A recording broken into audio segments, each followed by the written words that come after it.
Hi! In front of me is OPPO A54s, and today I would like to show you how you can operate the voice recorder on this smartphone. Start by clicking on Tools folder over here, then click on Recorder app.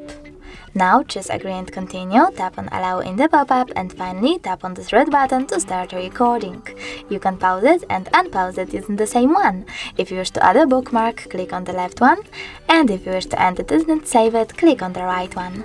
Now name it, and from here you can delete it right away by choosing this bin icon at the top left corner, or save it by clicking on the check mark at the top right one. As you can see, my recording was successfully saved. If you wish to play it, just click on it.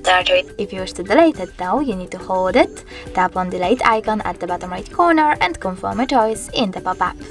Thanks so much for watching. If you enjoyed this video, leave a like, comment and definitely subscribe. Bye!